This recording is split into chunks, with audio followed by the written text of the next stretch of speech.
You're listening to Around Comics.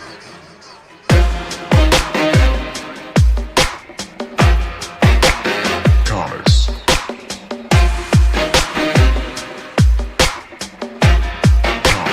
Comics.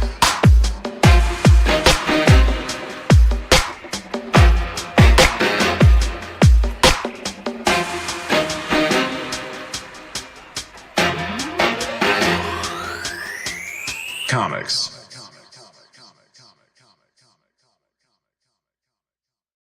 You are listening to Around Comics, episode 438. I'm Brian Salazar. With me is Christopher Niesman and Thomas Caters. We are Around Comics. We are? Like literally around. It's us three. We are Around Comics. We. And the community. I've been rereading Mr. Miracle, the deluxe edition. Oh, the Tom King? And Dark Side is. So we is Around Comics. We is Around Comics. I need to read that again. I've been remiss. It's been a while. As you can see, I'm about halfway through it. We're starting getting some new Human Target, right? Or we're getting ready to? I think a new issue just came out, yeah. Yeah, nice.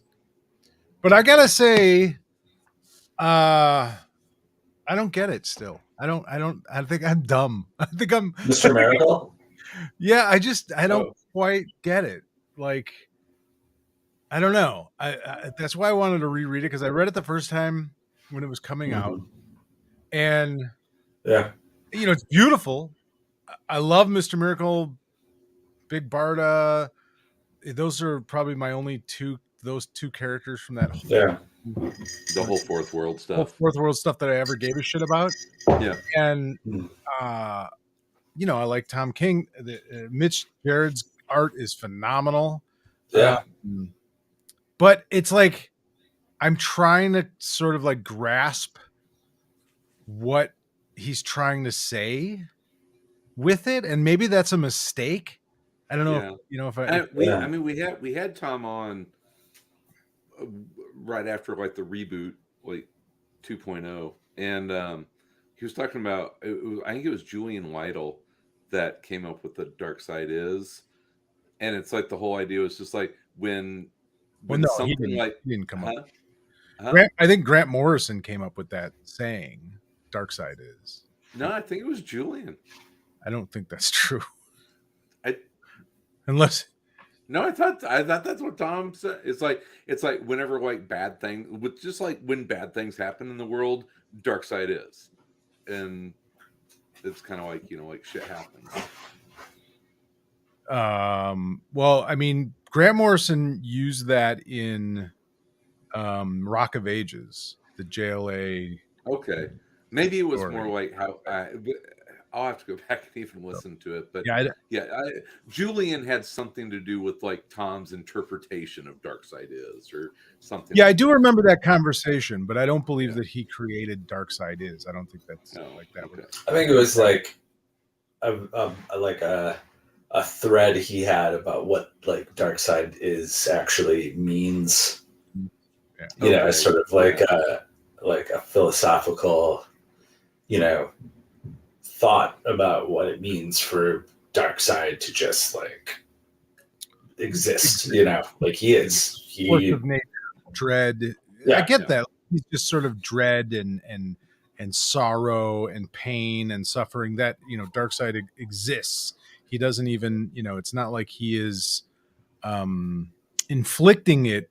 It is just what he, creates. He's a force of nature. So you can't defeat him. There is no defeating him. He exists. Like you can't destroy him. You can't destroy existential grief. Yeah, like he exists. Like that's.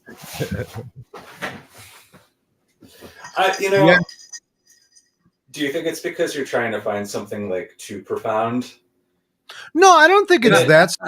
Or just like you're just thinking about it too much. You're just like. I think that I'm like.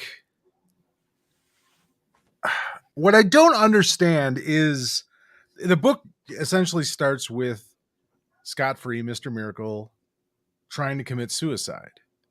Yeah. And I never quite get that part of it. I never quite understand what that has to do with the rest of the book. Well, I'll reread it because I don't remember it bothering me, but I also don't remember it. To me, like the book's kind of like, not to say that all of Tom King's books are based around the same thing, because they're not. But there's always the theme of like the cost of violence to somebody. Like what, like what's the ramifications of like doing things that are, morally not great, and like inflicting violence. What does it do to you to like cross that threshold? And how do different people live with that, and how do they like see their role in the world? And like, to me, like, besides all the stuff with, I think that's sort of like part of the dark side is like weaved into that. And there's all kinds of other stuff. I think there's like, a lot of other like subplots and sub meanings to like various things that happen in it. But like overall, to me, that's like what that book's about. Until the weird thing at the end where they try and tie it into whatever's happening in the DC universe. And I'm like, I don't even know what this is. But just like, the Mr. Miracle, like goes through something bad. And like, what does that mean for him to like participate in a violent war? It's like Adam Strange is kind of about that too. Like what happens when somebody does that? Rorschach. I get that kind of about. The Adam Strange. I get those plot lines confused because the Strange Adventures and the Mr. Miracle. Yeah, but it's also like got some really fun fourth world stuff. I think I'd have to think about what my favorite Tom King thing is, but I love that book. Even the weird end that kind of is like, oh, okay, like no one's going to remember what was going on in the DC universe 7 years ago. No one's going to remember what's happening like a year after it. So it's always like when you read a book like that and they like tie it in, it's like this book is going to be remembered longer than whatever like event, like weird event was going on at the time. Like, right. Yeah, no, I agree. Yeah, I don't know. Maybe it is. I'm just sort of like looking a little too deep into it, or looking for meaning that maybe isn't there or something. I don't know. Yeah, it is. Or thinking about it. Sometimes if you think about it too much, it makes it like too hard. Yeah, you're like looking. Why am I not? It's like those. It's like mall rats when the guy that couldn't ever see the hidden painting. Yeah, that's how I feel. Like, why can't I just see it? Why can't I? I'm enjoying it. Obviously, I'm reading it a second time, so I'm enjoying it from just sort of a narrative story, kind of a thing. But I want there to be maybe something that I'm not quite, or I want to see. I don't know. Yeah, I don't know. It's great stuff, but I don't know. Hey, look who's Braxton. Our buddy Braxton is on. Braxton Harrison. He says he never thinks when he reads. Not too much. Yeah. Well, Braxton, maybe you should think a little. Maybe you should. Yeah. Think while you're reading. Happy almost Halloween, fellas. Yeah. It's Halloween weekend. I love this time of the year. I was driving. I don't even know where I was going. I think I was coming back from the gym or something. And it was it was just like a perfect dusk day. It was like 60 degrees. The leaves were changing or had changed, falling. It was a little wet. And it was just, I had that real sort of like Halloween-y feel. And, I still, from when I was a kid, it was always my favorite time of year. Still is. And it still is. Absolutely. It's the best season. Fall in the upper Midwest is the best. It's the best. Here, we're going to talk about fall for a minute, guys. Yeah, let's get into it. Let's dig into this. To me, the best day of fall is, right? So this isn't the best day. I'm just using this day to help describe what the best day is. There's the day where there's a rainstorm and all the leaves fall. And like the day before that, when the leaves still haven't quite fall, that's like the best fall day. Because then once all the leaves start, it's sort of like, oh, okay. Like now it kind of feels like winter as opposed to it's now the beginning of the end. Yes. Right. And there's always that like rainstorm where it's like, oh, all the leaves fell. Like we've passed peak. There's peak, and then there's that storm, and now you're past peak. So now it is the beginning of the end. The beginning of the end of everything. Where you got to rake, and like I got my Halloween decorations. I can't rake. I think it's funny. Skeletons in the ground. Yeah, right. I know. I can't. I haven't mowed my lawn. It's funny because I think it was like Monday when I had this sort of little moment, and like Tuesday, it fucking rained, and and then now it's like now it's cold. The leaves or something. Yeah, it was delightful. Well, there's those warm days. Actually, I took the kids for a walk around our neighborhood because in Oak Park, like people go like since the pandemic. The pandemic really like elevated decoration. Yard decorating game. Like people got into like there's a guy who lives like 2 blocks over who was in the Tribune for having like all these giant inflatables in his front yard. I mean, it's like my street's like bungalows, so like the yards aren't huge, and he had like these giant like Halloween inflatables up, and they did like a whole story about it. And now it's just like there's all these ones all around. There's like a Beetlejuice like sandworm inflatable that someone has like 3 blocks over, which is pretty sweet. We went to I don't know if you guys saw the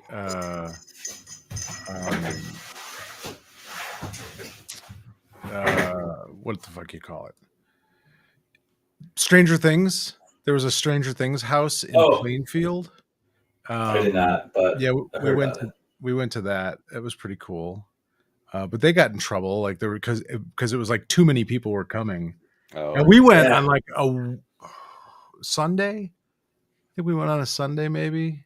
And yeah, I can understand it to a certain degree because it was like this little subdivision in Plainfield, and cars are just lined up for 3-4 blocks on each side. Oh yeah, and I gotta ask. I mean, this is not just a Midwestern thing, right? The haunted house. No, I don't think so. But I think it's kind of everywhere now, right? Yeah, Are you guys haunted house guys? What these like for-profit, like tourist haunted houses? Oh, you mean like 13th floor? Or right. The haunted prison. Well, yeah. I mean, they're here in the Milwaukee area where it's a thing. You pay to go into these these pop-up haunted houses. Yeah, in my professional life. Yeah, Braxton just said haunted trails. We used to do that as kids. In my professional life, I've worked on many ad campaigns for haunted amusement parks, and means that I've spent many a fall day at Not Scary Farm in LA, like touring a maze, right? So they like build these like whole structures inside the park, and they have these sort of elaborate mazes, and they're pretty cool. They do some pretty cool stuff with it. But like other than professionally, I probably have not been inside a haunted house since I was 14, and I went with my friends or something. That was probably like the last time. I mean, my kids obviously still a couple of years away from like taking them to like the insane asylum, so some guy in a chainsaw can chase them. Yeah, my wife would never let me like scare the kids when they were younger. Mm-hmm. Like I always wanted to dress up and whatever, scare the shit out. And my wife just kind of forbade me from doing it. She thought it would scar them. But then like now now my kids like horror movies and stuff. But back then they never really watched them. They were scared of them, that kind of stuff. And I don't know that either of my kids have ever been to a haunted house because they never wanted to go. Yeah. Really? Yeah, they were never that interested in going. So I honestly don't know if either one of my kids have been. Maybe with their friends. My daughter may be, Yeah. but I'm not sure. I don't think so. They're kind of scaredy cats. My kids are kind of. I think my son would probably go now. Yeah. But yeah, I don't know. Interesting. I used to, when I was high school age, I used to work the haunted house, the JC's in Lombard, and I would volunteer and work there, and that was pretty fun. Get to dress up and scare the living shit out of people. And what was the scariest thing you were? Well, it wasn't. I think the best.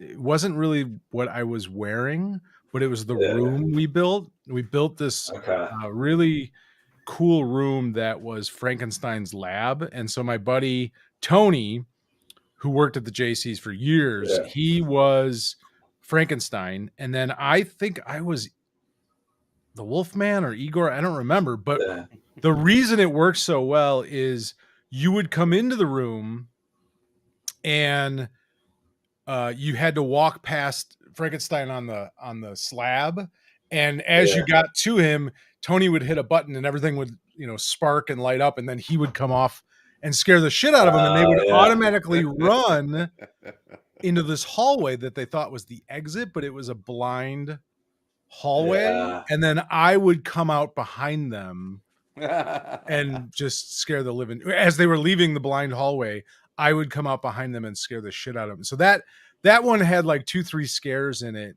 And I remember there was, when I was in high school, I can't remember the girl's name, but there was these two girls, they were best friends, and they were sort of like an odd couple. The one was really tall and skinny, blonde, and her best friend was this really, really short Italian girl with like dark hair.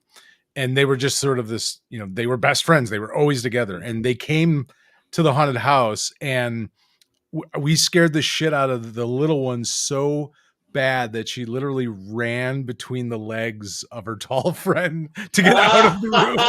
And that was like one of the best scares. We did this stunt at Scarowinds, which is what Carowinds in North Carolina becomes for Halloween, where we pretended that we were filming like content for like their video screens, and it was just like, hey, tell us about your experience at the park, and we brought him into like this trailer to do the interview, but then we would have like a monster hidden inside the trailer that would jump out at them while we were interviewing them, like as like one last. And we got some great reactions where one guy just like comically was just like, oh, and like fell over straight on his back. It was great. That's almost just like, it's so unfair. I mean, it's very unfair. And it was a scary, because they would like do people up pretty like intensely, and like she was like looked like a big creepy doll, and she would like walk out of the closets. You could see that she was coming up on them as you're watching the video, but they can't tell. So like you're seeing this, what's going to happen. It was pretty good. It was a lot of fun. Nobody threw any punches or too bad. God, we used to. I mean, that was my friend's. Oh, it's just a little. I put a little dark horror music. Oh, okay. As we're talking, little loud. Chris, have you ever scared anybody? I scared. Besides, like every comic book writer you like. Yeah, I mean, you've. Besides Greg Rucka. Greg Rucka, yeah. I actually, I popped out of his closet. I may have scared Natasha Lyonne one night outside of a restaurant. Oh, wow. Okay. Yeah. What did you do? I told her that she was really awesome. I was a little drunk. I was like, "You're fucking awesome." Oh, no. And you're probably the best. She was like, "Get me the fuck away from me." Yeah. Chris's haunted maze is the one behind his eyes that he brings with him everywhere. I love you. Just the look, like the other side of his. It's like, ooh, okay. I need to get the F out of here. Yeah, haunted houses. That's me and my friends would go every year. I mean, that was like one of our favorite things to do. The haunted houses when we were younger, and I haven't been to one in forever. I don't know that I've ever gone to like these huge, massive ones now that they have these like 13th floor and haunted asylum and prison breakout massacre and. But prison massacre. If you 5 of your friends show up, one of you will die. It's like how far can they push these things? Like, you're gonna lose a finger. Stabbed. You will get stabbed inside prison fight. Medical professionals are on hand. Do not worry. We will fit you up. You will get electrified. Real cattle prods.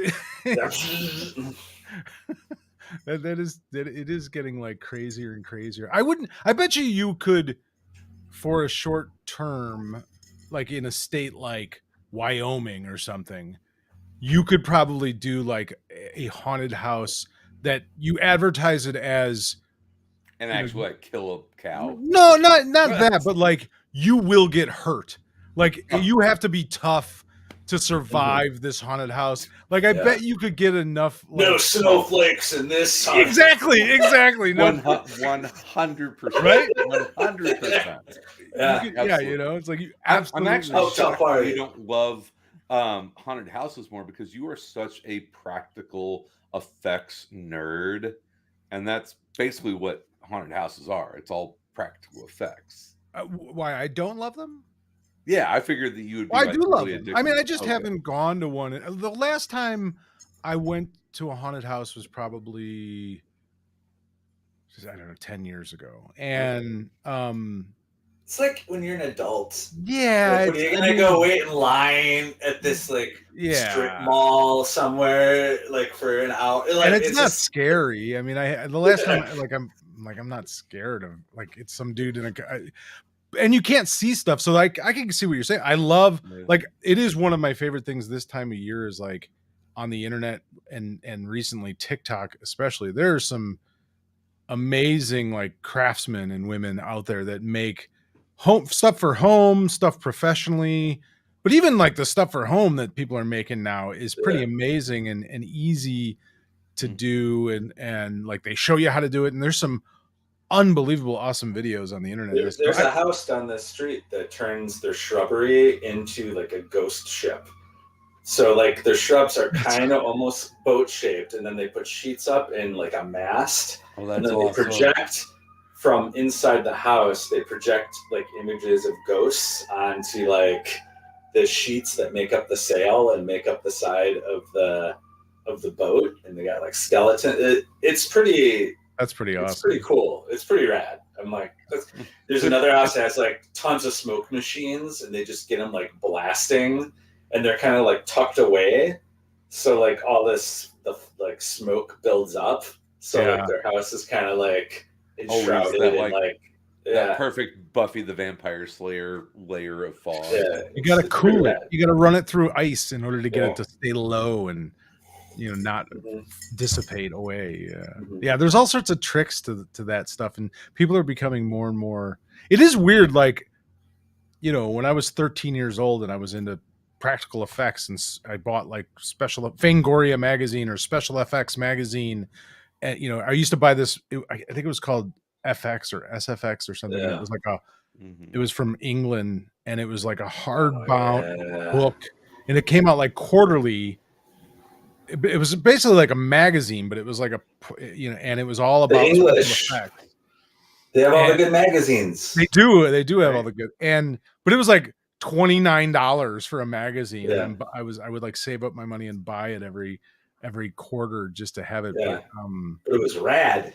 It was rad. I loved that shit. I did. I wanted to be Tom Savini or Rick Baker when I was a kid like that. I wanted to make special effects and that kind of stuff, but it was just I still love that stuff, and I have done some stuff for Halloween, but I'm always like, why am I not the problem I have is like, well, I could make that, I could make all sorts of shit, but I'm like, where do I put it? I don't know where do they I see some of these things, these displays, the giant skeletons, and it's like the 15-foot skeleton. It's like, where do you put that fucking thing? Where do you put that? The rest of the funny enough, Yeah, they do kind of fold up into. They come apart and You've got but your Halloween corner in the basement. no, I have no more corners left. Or the side business that people have of making decorations to go on the skeletons for other holidays, like Santa hats. Oh, that's- funny. And Yeah, yeah. So reuse you the can keep them skeleton. up. So you just leave the skeleton up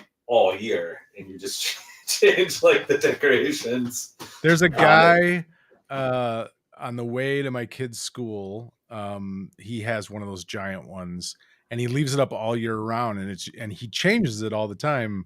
Like every month, he'll change it, and he'll do stuff like that and it's fun. It's it's Uncle like okay, Sam, Top yeah, Hat. yeah. He does all Yeah. sorts of Now he's got it like there's like 20. Oh, of yeah, them or it's- something. Yeah, but it's funny, like all this stuff.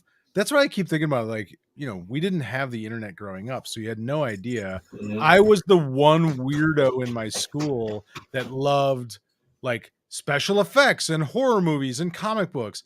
But then you come to find like, oh, there's millions of these weirdos. Like, I don't know how many weirdos there are that love practical Yeah. special effects. Oh yeah. But I didn't know that back, when I was 12 Yeah. and was into that shit. But Yeah. I always think about how like there were just like horror comics that just came out all the year. time. Like really popular horror comics. Yeah, like I'll just get. Oh, I got the new Like issue sold of in the Ghosts millions. in July. Like on the sit outside in the sun and read my new Robert Kaniger story about like a vampire actor. It's like, yeah, I mean, it's funny because it's like I'm imagining other times of the year being like, yeah, I'm gonna get this new issue of like House of Secrets. Like House of Secrets. Tales from the Crypt. yeah, just like it's June and I'm reading. Did you guys horror stuff. ever have like favorite horror comics like that, like classic ones? Did you ever go? I mean, I've read some of the like Tales of the Crypt and all the EC Comics stuff, and I'm lower brow than that. Too I'm like, Dracula. give me some.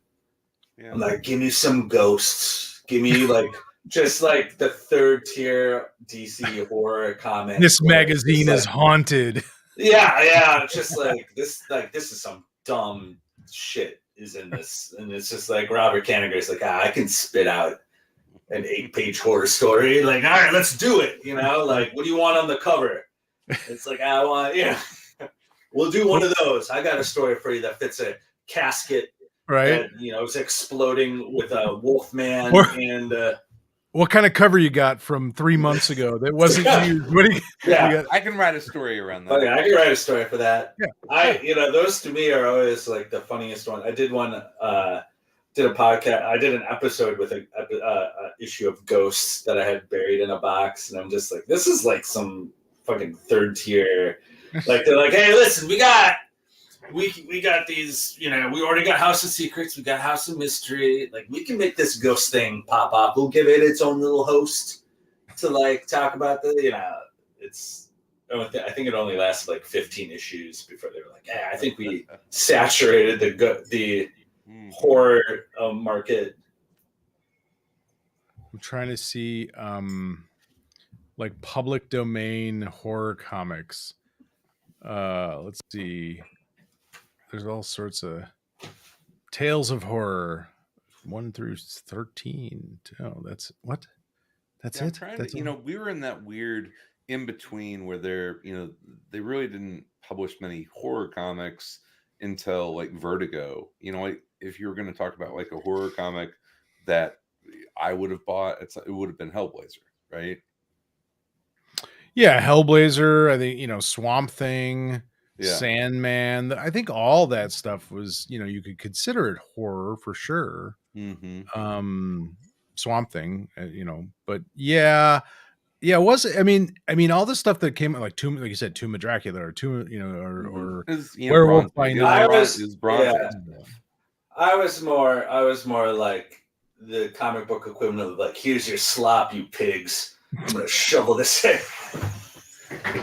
Oh, you want this? You want these stories? All right, here you go. Here you go, you little bastards. Yeah. I'll give you another goddamn. This one's about a haunted coffee cup. That one's. Here's and you some. know you're gonna read it. Yeah, you're gonna read it. Dracula goes to the sun itself. What happens? What are the Startling Terror Tales. Yeah. What is this? Footprint of the Dead. That's the name of the story in Startling Terror Tales number 6, volume 2, number 6. This is from I don't even know who published this. A Star Comics, something like that. Wow. Oh, you need a story where a garlic farmer turns into a vampire? I got that. A garlic. There you go. Ghosts number 5. Chamber of Chills.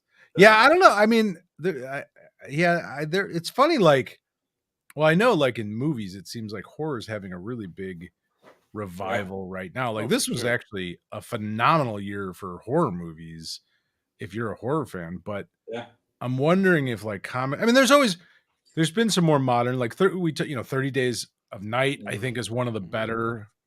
One of my favorite, more modern. I mean, it's whatever, 15. I don't know how many years old that is now, but we talked about 28 Days Later on Walking Dead. Film Force 5 this week. The Walking Dead, a horror comic, the more modern, still going. Is that still being published, or did they finally fucking stop that book? They finally stopped.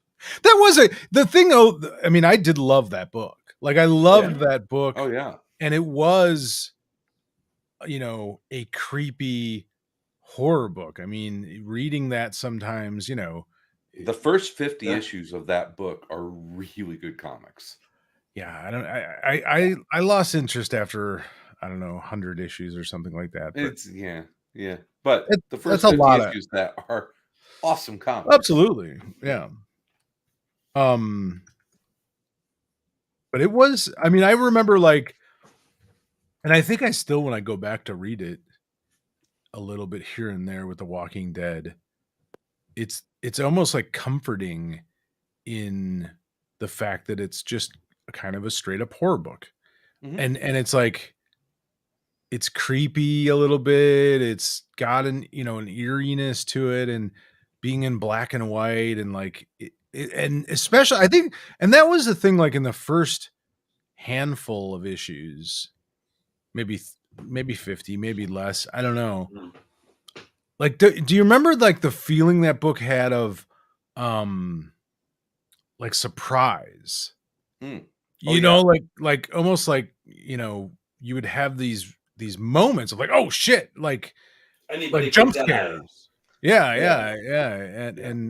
And I think that's why when I got tired of it after a while, because it was like, it seemed like there wasn't really. It would actually, at that point, it would be a surprise if they didn't kill someone that, Yeah, it became like they had to push it further and further and further and further. But yeah, early on, that book was really something. Yeah. What else? I don't know. What else, you guys? What are there? Any other horror? This year, it's every year you ask this question of like, what's your every fucking year you ask what's your favorite horror comic, and for I think about 14 fucking years straight, I've said Swamp Thing, but I'm gonna change. This year. And it's mostly because it got adapted to the small screen this year, and it was a great episode. But it made me go back and read the issue again, and that's it would have been what 1, 2, 3, 4, 5, issue 6 of Sandman, 24 Hours. Which one is that? Remind me which one that is. That's the 24 Hours. Yeah. In the diner. All right. That is a creepy, fucking horrific issue of a comic. It is so fucking creepy. Yeah, and they did a good job in the show. They did. Even though it was somewhat different, but Yeah, pretty It's good. it's got a little bit of that Saw kind of like, torture horror, Torture but porn. torture porn, but then a lot of psychological, a lot of grotesque, but it's really more of Serious. it's the intensity of that. It's because everyone in that building is fucked, and it's just how they slowly get picked apart. It's a frightening issue and The episode. most haunted trail of all is up here, guys. Yeah. Like we said earlier, it's behind the eyes. That's where the most haunted. Here we go. Ghost Comics, issue number 1. Terror in the Night, The Banshee Bells, and the follow-up story, The Undead Prowl in Flee the Phantoms. Sounds pretty good. There you Sounds go. pretty interesting. There you go. Good stuff. Boo! Comics. Boo. Did either of you Chris guys ever... Claremont Dracula story. Yeah. That's my favorite. The X-Men one, the X-Men comic. Dracula. Just anytime it's like, oh shit. Well, of course, It's he was like gonna a- turn, Storm into. Fuck yeah, it's a great. I'm getting Dracula in this. Like, what's happening? Dracula. Did either of you ever read Crossed? Oh yeah. Mm. Oh, that was a fucked up, scary, fucked up series. but good. I mean, really Oh, yeah. fucked up, but Yeah. but also it was like a new twist on post-apocalyptic horror. Zombie. It was like a zombie horror, horror, post-apocalyptic kind of thing. Garth Ennis and Jason Burrows. That series was absolutely unforgiving. Yeah, and that was like Garth Ennis unhinged. Like he just fucking some weird, just crazy shit in that book. Yeah. Like, yeah. Well, I mean, it's if you want to. I mean, that was kind of the concept. Is it's a virus that makes people their most depraved selves. yeah. So you see people doing like the most horrific things that you could ever imagine because that's what that virus does to them. Yeah, they don't become mindless zombies. They become the worst versions unfettered. of themselves. Yeah.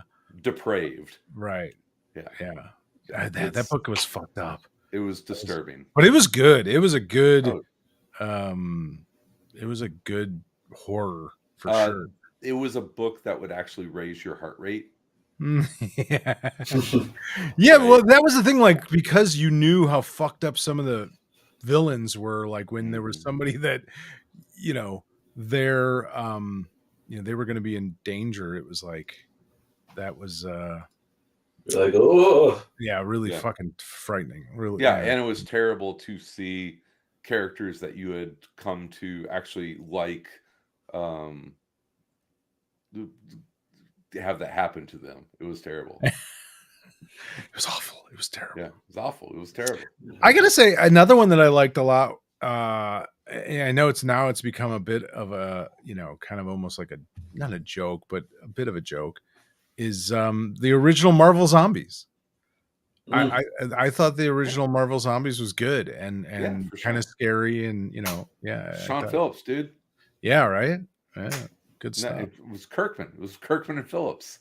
Yeah, it's not like it was a bad creators on that. Yeah, of course it was fucking good. That's why it hung around for a fucking decade, getting replicated but never duplicated. Right? Still, yeah. Oh yeah, they're gonna make a fucking animated, or is it?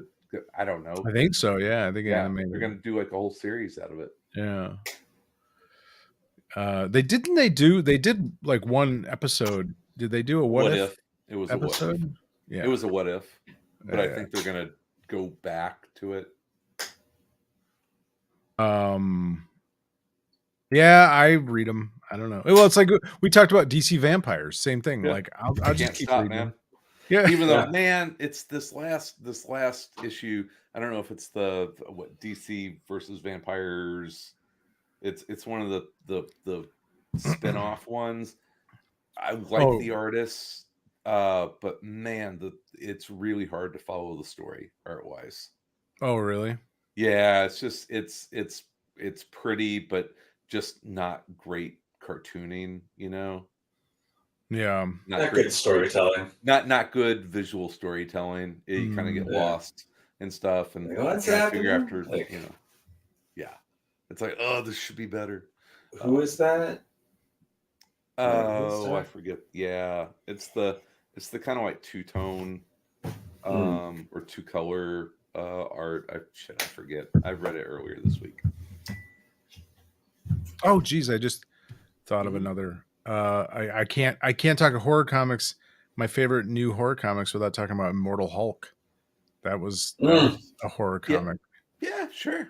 Yeah, I thought I loved that. That was a great run. That's the best Hulk run of recent, I think, since probably the Planet Hulk stuff.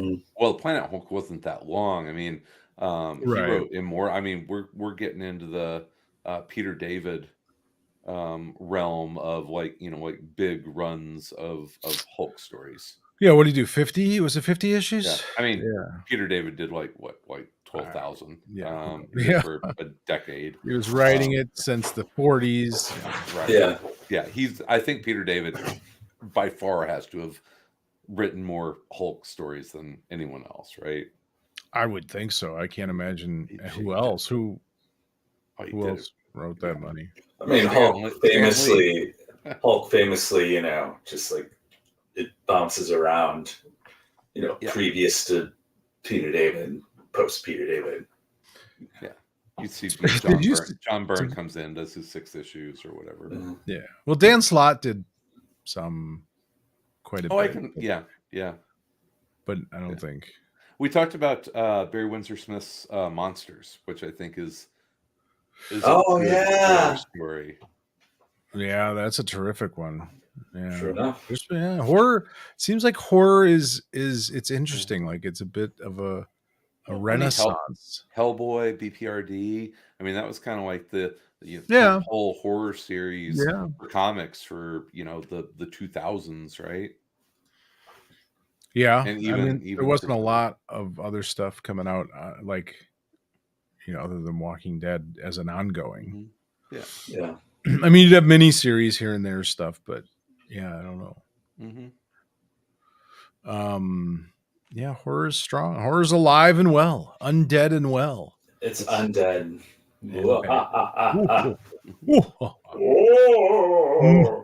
Are you guys caught up on Andor? I just have to ask if you're caught up. I don't know.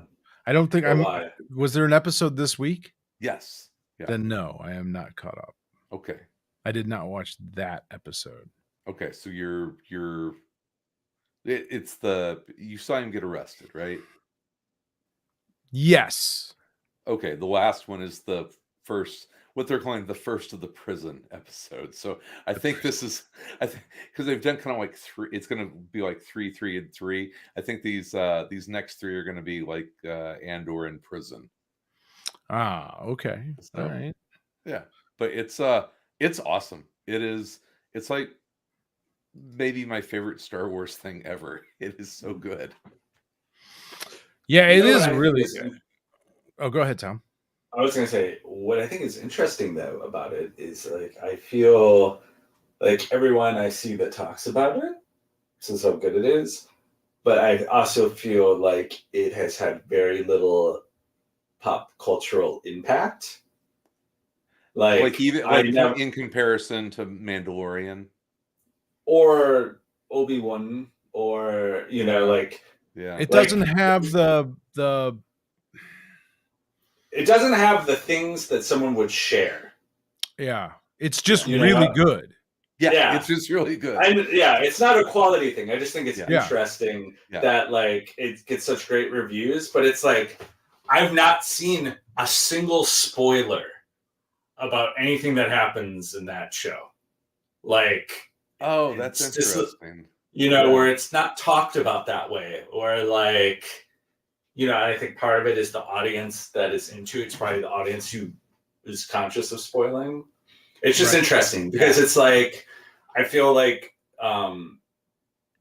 Star Wars stuff has that a lot of times where like even if you're like, yeah, this isn't that great, like you see gifs of it shared online. You see memes Right. that involve it, right? Like, but it's Yeah, like that's a for really good whatever point. You're for some right. reason Andor doesn't have any of that. Like this is for the people who think that Rogue One might be the best Star Wars movie. Yeah. It's just interesting to me because it's like it's good and like everyone's talking about how it might be the best thing they've done, but it's like it doesn't have any of that stuff, like the things that make things like you're not going to see an Wait till- Andor plush doll for Christmas. Well, it's not even that. It's just like the way people talk about it. Like it doesn't have that like, oh, I got to be careful that I don't see a spoiler for Andor, or like here's the gif of the thing that happened in Andor, or here's like a meme but with a character from Andor. Like maybe wait till season 2 and then that all that maybe I don't know. It's just like you're right though. I haven't Yeah. really seen much in regards to that comparatively, especially to other Star Wars stuff. Like, and it's you weird couldn't because get away from it. Yeah, he's fantastic on screen.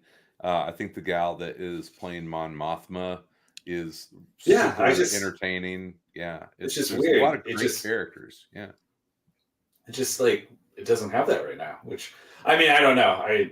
Maybe I'm not looking in the right places, but that's also like you don't have to go look for Mandalorian gifts. Like, yeah, they will show up. They will find you. You know, like that will the internet will find you with that. So it's like just a thing. The other day I was thinking about because I was thinking about it, to be honest, because like of the Avatar sequels coming out, and I know I've talked about this before about how like Avatar is this huge movie that kind of like had no impact that same way, right? Where it's just like people like don't know the names of the characters, like they're not in memes, they're not like for a movie that made that much money and that many people saw it, like it doesn't have that like cachet. Name one character from Avatar.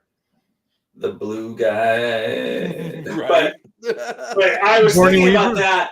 I was thinking about that, and I was thinking about like, oh yeah, you know, like I didn't really love Avatar. I like Andor a lot, but I was like, oh yeah, it's like interesting. It's something like when something doesn't like hit that way, you know, in the way that when things are popular now, that's like the form that they take. That's like the publicity and sort of like the way you generate like intrigue, or like people are into that, you know, like people kind of like spoilers. The general public does. Like they like being like, oh, this thing happens, I got to see what happened. Like I think it's just like an overall change in how people perceive like the value of like a surprise at the end. I think like our culture has changed, and like people like they like going to Wikipedia and reading what happens before, you know, like, oh, what is this show about? Like it's just like a different way of thinking about promoting a story, or like what's the most valuable. You know, to me, it's like you don't spoil the ending because the ending's like the payoff, and you feel like by withholding that, I'm keeping the value of it. But I think there's a lot of a generation of people that don't think that way about what the value of the story is not the surprise at the end, you know, like, or that, you know, or like, oh my God, I can't believe that character showed up. The value is like that character showed up and now I know, and now I'm going to go see it. Like, I think it's like a weird shift in like how people look at stories. It's sort of like Easter eggs.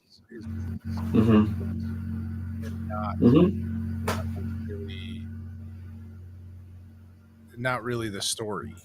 It's not about what happens to these. It's like the little things that you like. It's the payoff and not the like journey. It's just like, oh, you know, I mean, how did they win? Not how did they get there? What was the Yeah. win? What Yeah. was the big payoff? Not how did they get to that? Andor is all about how they get there. Yeah. You already know sort of the payoff. It's You know the rest of the story. 75 years of the rest of the story. Yeah, you know the rest of the story. I love that this is how they get there in ways that we always kind of knew, but didn't really. And we talked about it before. It's like this is a terrorist organization, and we're watching the beginnings of a terrorist organization being formed, and it's cool. It is very entertaining. And especially like the last episode, I thought was really interesting. Not the obviously the one I haven't watched, but the one before that where he does get arrested, and it's it's sort of a bit of a deconstruction and a re-examination of like the Empire, and they've been building up to it, as the show has gone on, and it's been this interesting thing because at first I don't know that I quite got what they were trying to do, but then like it got to this point. I was like, oh, they're, it's so big. It's the Empire is this giant corporation, and it's not even so much evil as it is just incompetent and sort of like lumbering. Well, it's lumbering, and it has zero empathy because there's what I mean, like some dude, like some and the scene where he's like getting choked to death by the robot because it misunderstood what the stormtrooper told it to do. It's like hang out here or whatever it said, like, and it interpreted it as hang him, and so it's choking him to death. It's like that was a perfect example of like it's not intentionally evil. This is a robot. It doesn't have feelings. But it's just like by mistake, it's so powerful and omnipresent that by mistake it could kill someone, and does. And then, and just like him going to prison for 6 years for something that all he did was walk. I'm a tourist. Yeah. I'm a tourist. And it's just like that kind of like evil, really speaks to sort of like a dystopia, of like an evil society of like this. It's not even trying to be necessarily bad. It's just so big that it can't help but be evil. We've always, from the very beginning, the Empire's been, black and white. They're just assumed to be the bad guys, and that's embodied by Vader and the Emperor, right? But we never really see that much of what the Empire does that's really, dickish. We get it in, like maybe the Rebels, the animated whatnot. But as far as like live action, this is really the first time we get to see the Empire being complete douchebags. You're starting to see the oppression of people and why there is a rebellion. This is the first time that we're really seeing why people would want to, throw off the yoke of the Empire ruling them. Yeah, absolutely. And it plays so much more on sort of the, I mean, the Empire was always Nazi-esque, the uniforms and all that, but it even plays on that even deeper. It goes deeper into that sort of like, how, German soldiers were just doing their job, but you know what I mean? Like, and that kind of a thing. Like these stormtroopers are just doing their job, but that's the corporate, that's the corpo guy, the corpo security guy or whatever he is. He's just, man, he grew up the Empire and this is a job and he wants to be really good at it. And but it's kind of terrifying when you kind of, you know what I mean? Like look at it from that perspective, and it just really gives you a much more complex villain in the Empire, like like you said, it was always Vader and the Emperor. Okay, well, but at some point that gets boring because it's sort of like, well, what is their, what is the motivation of everybody else? Like, why are they, but when you kind of turn that a little bit on its ear, and it's sort of like, well, there isn't a motivation. They're just doing their job. Yeah. And it's just so big and lumbering and lazy and inept and just trying to control something and that's the interesting thing too, is maintaining power, maintaining something that they can't control. And that's where it seems like, they're saying like that's where evilness lies, is like trying to maintain control over something you can't. The tighter you close your grasp, the more systems fall between, like sand through your Leia says that in the beginning, and it's like, wow, that really is they brought that back around in a way of like showing you what that means, of like, their response is to crack down but it's all based on their fear of knowing you only have control for as long as the people give you control. And that was another scene that was sort of interesting, of like, when the people finally stand up, you're not going to you won't have control, and so you don't really have any power unless it's given to you. Yeah. Or unless you have a giant space station where you can go and actually disintegrate an entire planet. But we'll get to that later. They don't have that later. They don't have that yet. So, Yeah, but they make references to it about what huge allotments of building materials going to. Oh yeah. Yeah, so I mean, they actually do start. They are fucking building it. I love the Easter eggs that are just peppered this through fully this operational space station. Yeah. It's an awesome series, man. It's awesome. I love it. Love it. Yeah. I woke up on Wednesday morning and watched it at 6:30 in the morning. Wow. Okay. You're into it. I was like, fuck it, I'll watch it. It's out now. It's really, really good. Andor. Really good. Yeah, it's an excellent episode. I wish I had watched it now, that I could have. I can't keep track of when things come out, so I never know when that show's out. That's one of the few like appointment shows. I know that's out on Wednesdays, and Game of Thrones, the House of the Dragon wrapped up, and that was my other one, Sunday night when that one's on. That wrapped up in a big. I really like that last episode a lot. Yeah, except I'm like, I really liked it.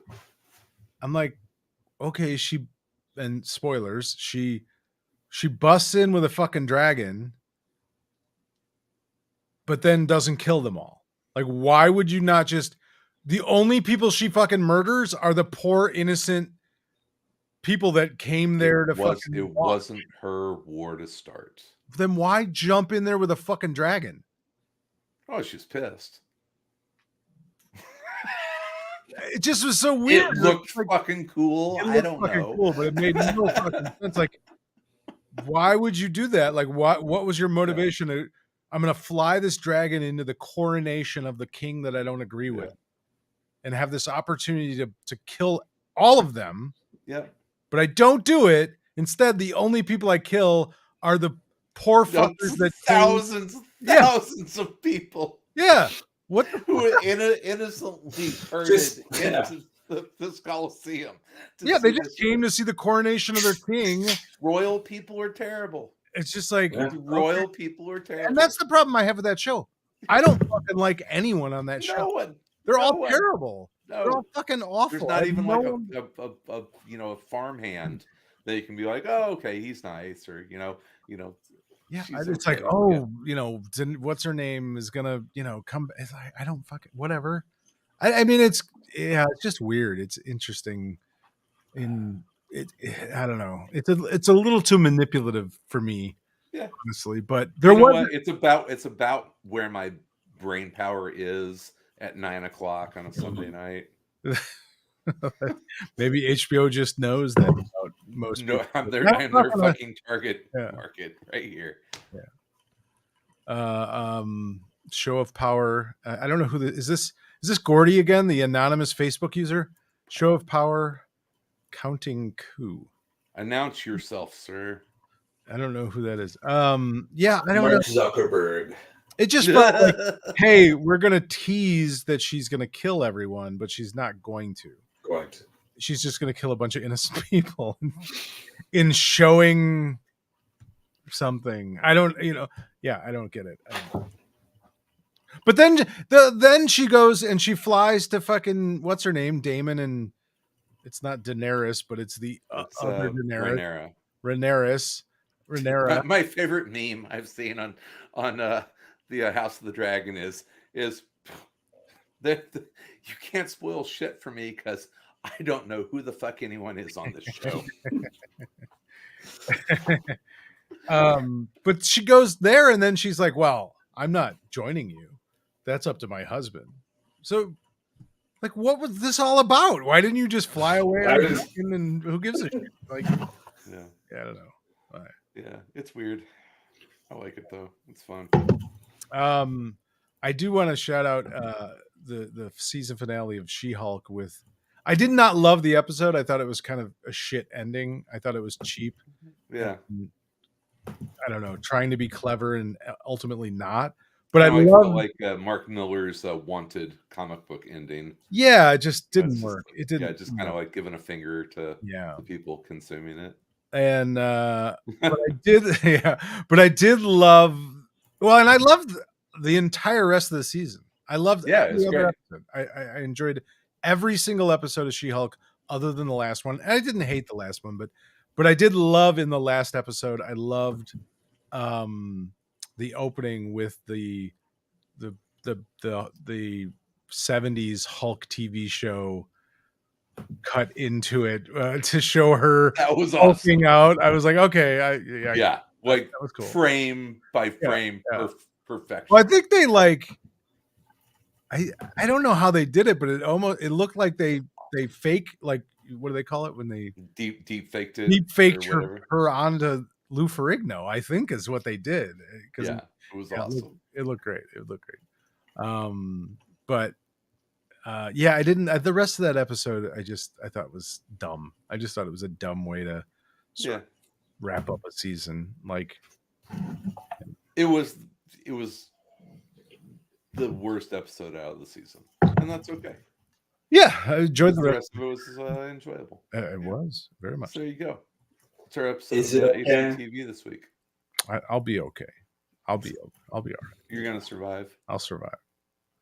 I got horror movies to watch this weekend. I gotta watch. I think I might go see Black Adam Saturday. Oh, yeah. I still haven't been to a movie theater.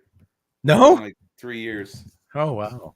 Yeah, it's okay. Well, I did just have COVID, so did it right there. Yeah, yeah, I'm good. I don't think I can get it again for at least like a week. Yeah, so. Yeah, you should be good for a week. Yeah.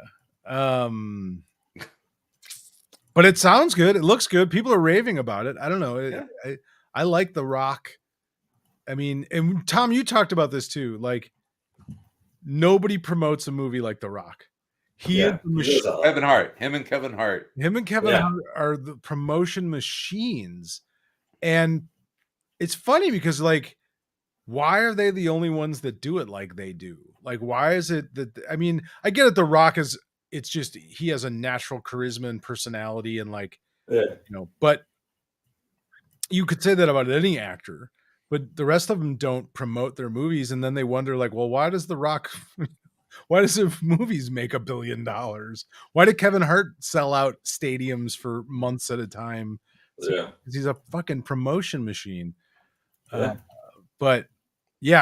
all I see is Black Adam this, Black Adam that, Black Adam, Black Adam. Yeah, I'm going. It's great. What do you guys think about the James Gunn news? I'm excited. Big fan. I mean, at least if nothing else, that means Peacemaker's safe for a long time. Yeah, I just hope he's. It's honestly, it's Peacemaker is the thing that's like, oh, okay, like that's why you should be excited more than like even just like Suicide Squad is like, oh, like he was kind of key to this like series that was really good. It was like better than I think anyone could have predicted or ever fucking expected. right. Yeah. Peacemaker. Able to take a nothing IP character, Oh. like something no one would ever consider making a show out of necessarily, and turned it into a hit. Yeah. It's like an indie darling, or you know what I mean? Like it's like taking, which it's like I'm going to give a reference you guys probably don't know, but it's like Terrifier 2. If you don't know what, so Terrifier. I'm familiar with the original Terrifier. Me and my son loved the original one, and so very excited. Terrifier is a very cheap indie horror movie about a clown, and the first one, I don't even know how I ran across it or whatever, how I saw it. I think it might have been on Netflix or something. And it's creepy. It's campy, and it's it's weird, but it was so weird. It was creepy, and it felt like a foreign film, or like a French horror film or something. It felt very odd. So it was like, wow, that was interesting. Like, it was an interesting, actually kind of scary movie about a clown. And so they ended up making a second one, and it's I think it had the first one budget was like $40,000 or $80,000. Yeah. And then the second one, he raised money independently, mostly through fans of the first movie. And I think he ended up raising like $1 million, or no, crowdsourcing. I think it was like $250,000 or $500,000 or something. He ended up making the second one for, and it's already done like over 5 million at the box office. It's like it's a huge fucking success at the box office. It hasn't even hit video, you know what I mean? Like, it hasn't even hit streaming or anything. Yeah. For a movie that most people have never even heard of. But yeah, that. But the first one is creepy because it's so. It feels like I don't know where this movie is going, because I don't think they know where it's going. Yeah. So like, it's so like it's like when you watch a horror movie and you're like, oh, okay, these are the beats of a horror movie. Yeah. But it's sort of like, these guys maybe don't know what the beats are, or they don't care, or it's definitely not going to hit them all the same way. So it's like really unsettling in that sense of like, it's hard to like get a feel for like what's actually happening, and like the pacing is different, and like the scenes like don't feel like a professional horror movie scene. Because they're not, like, but in some way, in a good way. Yeah, because it's sort of like we're like on this for a really long time, like in a good way, but like a studio movie wouldn't be edited that way. Right. It would be, like done in a much slicker, like audiences, you have to cut scenes every 3 seconds to maintain, like the attention score, like people stop paying attention. So it's like, we're so used to that when you see something that's obviously not following those like rules, it's like, oh, what's gonna happen in this? So the first one was $100,000 budget. The second one was $250,000 that he raised independently, and it's made 6.3 million at the box office. Yeah, so awesome. It's insanely successful independent film. Yeah. That now this guy Damien Leone, who's wrote it and directed it, and I think he did it. He's probably going to be able to do whatever he wants for his next one, if he wants. You know what I mean? Because in Hollywood, like, if you can make money, that's what they give a shit about. So it's like, you're making money, but this guy makes money. Yeah. He's doing the next Thor movie. Yeah, maybe.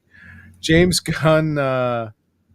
Yeah, it'll be interesting because Guardians of the Galaxy, I think, like, I love the first two. First one's awesome. Yeah, and obviously Peacemaker was phenomenal. But I liked his Suicide Squad a lot. I liked it. I didn't like it as much as I wanted to like it. I was really excited. I enjoyed the shit out of it.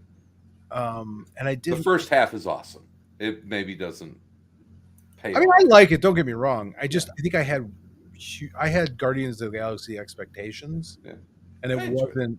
Yeah. Oh, I enjoyed it. I've watched it twice, Yeah. but I still haven't watched the like his first kind of weird superhero or superpowered movie. Was it not Birthright? Brightburn? I don't think that was him.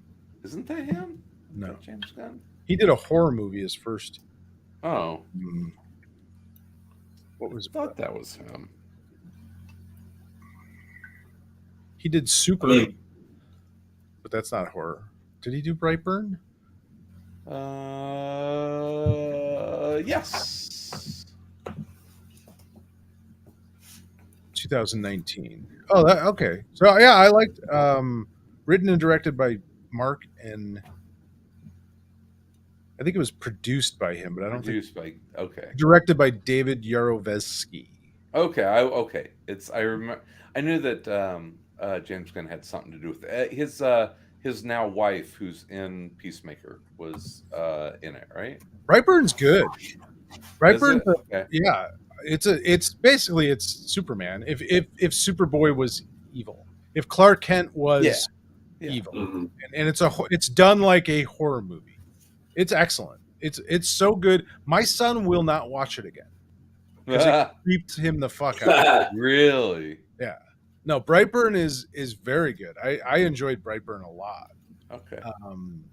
It's but it I mean it is a straight up it is Clark Kent. I mean, but if Clark Kent was done and his origin story was done as a horror movie. But yeah, I really liked Nice. Slither was the movie I was thinking about. That was 2006. Yeah. Slither he directed with Michael Rooker and Nathan Fillion is in that as well. Oh, that's right. Yeah. And Elizabeth Banks. I love Slither. Slither is a hilarious, great horror. I mean, it's not a great movie, but it's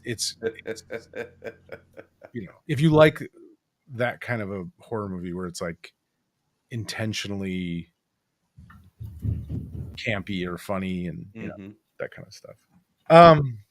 Shit, what was I gonna say? Oh, so who is the other guy? I don't know who the other guy. So DC announced that it was going to be co-CEOs of DC Studios with him and Peter Safran. Do anybody know who Peter Safran is? I don't know anything about Peter Safran. So it's not just James Gunn, but I guess Peter Safran. Let's see. He's a producer. He was a former manager, and now he's a producer. He produced Aquaman. He produced the Conjuring movies, Suicide Squad, all the Conjuring stuff. So so he's got a relationship with Gunn then. Yeah.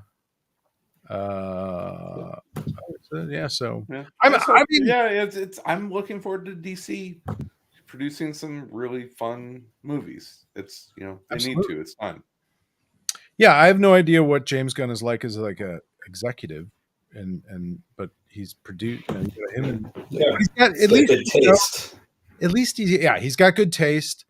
He actually is a fan of the characters, and if you're a director, you're kind of an executive anyway, right? Because that's basically what you're doing is that you're managing a lot of people. I don't know. I suppose so. Right.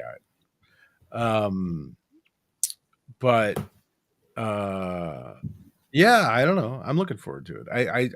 I hope DC. Well, between that and that and the Rock, with Black Adam, hopefully it's sort of like DC gets their heads out of their asses and starts making better movies because we have great characters. Let's make some characters. There's a lot of talented people out there. Use them. Right? Yep. I saw our buddy Will Pfeiffer did you see he tweeted, "Hey James Gunn, if you're looking for something to make a movie, I wrote a comic." Amazon's Attack. No, it was shit. I can't think of what book it is. It was a Vertigo book that he had done. Oh, with Jill. The finals. Might have been final. Yeah, it might have been the finals. Yeah, that might have been what it was.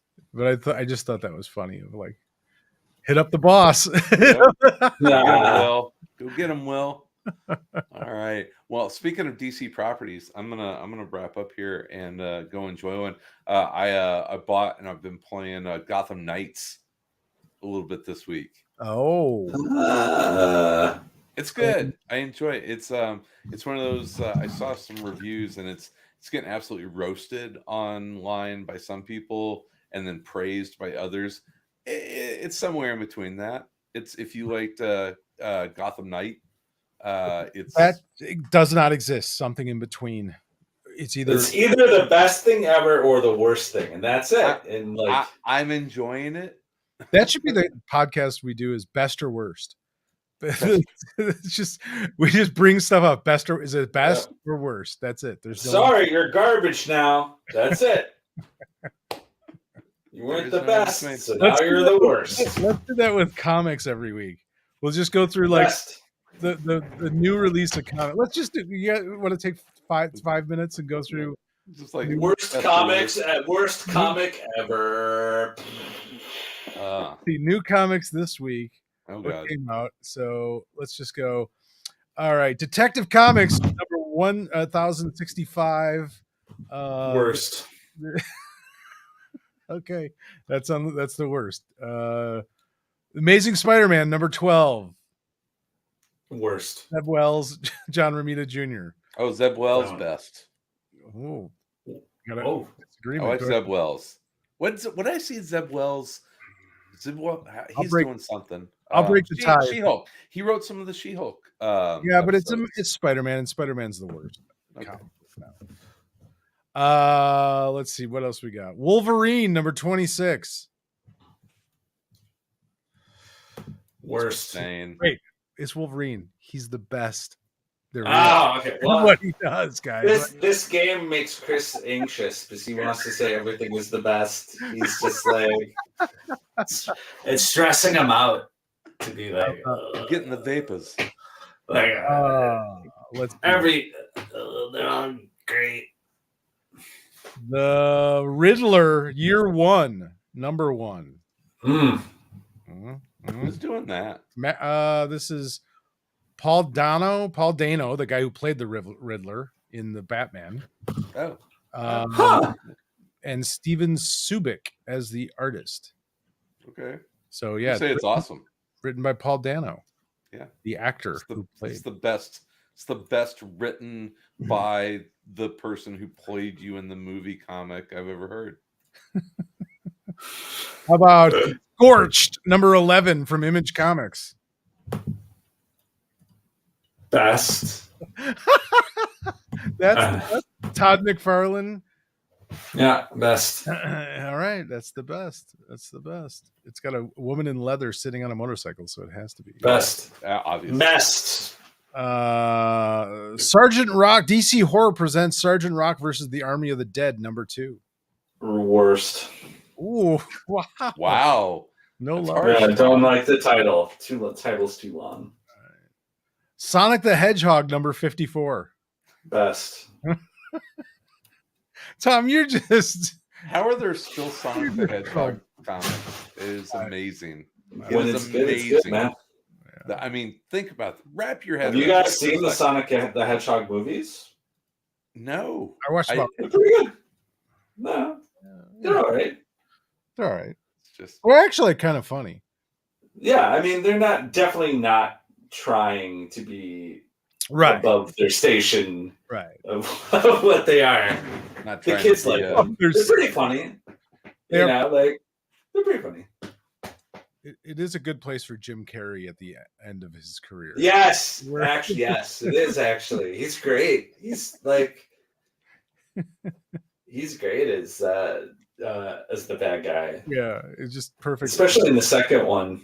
Yeah. Just with the big the mustache getting crazier, and just my son is just thinks that he's hilarious. That Jim Carrey is just so funny. Well, he's basically a cartoon character. Yeah. Yeah. All right, here's the last one. It's from Aardvark Comics called Hello Dolly, featuring all your favorite CIH, Surreal Variant Characters. This is by Matt Sim. And it's about Dolly, apparently. Oh, the artist. Yeah. Hello, Dolly. Dolly, DALI. Well, that's got to be the best. Yes. It's Dave Sims. Yeah, there you go. There you go. Yeah, that's got to be best. I want to read that. That's got to be best. Yeah. Everything else is worst. That's best. All right, I think that's it for best worst. Yeah. Worst best. Worst best. Round one. Worst. There you go. Worst. Yeah. Worst. Yeah, I'm gonna go play Gotham Knights. All right. Do it. Check out Film Force 5, new episode. Yeah. Came out yesterday. Oh, Marvel Wasteland Landers, whatever podcast. You're just gonna try and get Sal fucking yelling at me again. Let's do that. Yeah. It's written by Mark Waid, by the way. Hey guys, check out Disney Plus. Fucking awful. The Marvel Disney section. Plus. Check out Film Force 5. Okay. Podcast. We talk about our top 5 movies in different categories. Zombies. We did zombies. Top 5 zombie films for Halloween. That was our sort of Halloween special. We were supposed to do slasher films, but our guest had to drop out at the last minute. So our backup was zombie films. So go check that out at filmforce5.com or all those places. I love both those episodes that we did. That was fun. You know, that show's better than this one. I'll be honest, I was not thrilled when we were doing it because I was sick and I felt like really down. Mm-hmm. Then I went back and listened to the zombie one because I had to edit it. And I was like, oh, this was actually really good. Like it was fun. Yeah. I for some reason I felt like, and I think it was just me, I didn't have any energy, but no juice. Where's your juice? I had no juice. Yeah, they're fun. Yeah, good. You'll have to guess our top 5 zombie movies. Top 5. Top 5. Yep, it's good stuff. Yeah. So definitely check out Film Force 5. We have some guests coming up, and it's fun. Every Friday? Every Friday? I don't know. I haven't figured. It might be Thursdays. Film Force Fridays. Film Force Friday. Film Force 5. Film Force 5 Fridays. FFFF. Yeah. Pretty good. All right. Fridays it is, I guess. All right, cool. Remember, check out the Patreon at patreon.com/aroundcomics. We love it when you can help us out a little bit. We appreciate it. Love your that's all I got, man. It's good enough. Yeah. I gotta go fix my hot tub. Here's your slop, pigs. Just like ghosts. There you go. Here you go. Tom Gallagher. There you go. Here's ghosts. Tom Gallagher taters. Here's another issue of Ghosts. Wow. Enjoy. Happy Halloween, everyone. Have a wonderful, safe to all those who observe and spooky weekend. We'll be back next Thursday. In the meantime, watch out for fentanyl. Watch out for fentanyl, guys. Yeah, please. I'll be pissed if I don't get the fentanyl candy this year. What did I say? In between time. We'll be everywhere in and around comics. Satanic panic. Ooh, fentanyl fear. My mom asked me if I was in a cult when I was a kid because I played Dungeons and Dragons and wore all black and listened to heavy metal music. You had all the signs, man. Yes, Mom, I am. I wish I was cool enough to be. Yeah, I was a nerd. No one's inviting me to their cult. My principal in high school asked me, like, he brought me into I got in trouble for something. Brought me into the office and asked me if I was in a gang because I wore like a black trench coat and all black and no, sir, I'm just a lonely loser. Yeah, exactly. I'm just a weirdo that nobody wants to hang out with. Trust me, no one's invited me to their gang. That's awesome. I wish. Fantastic.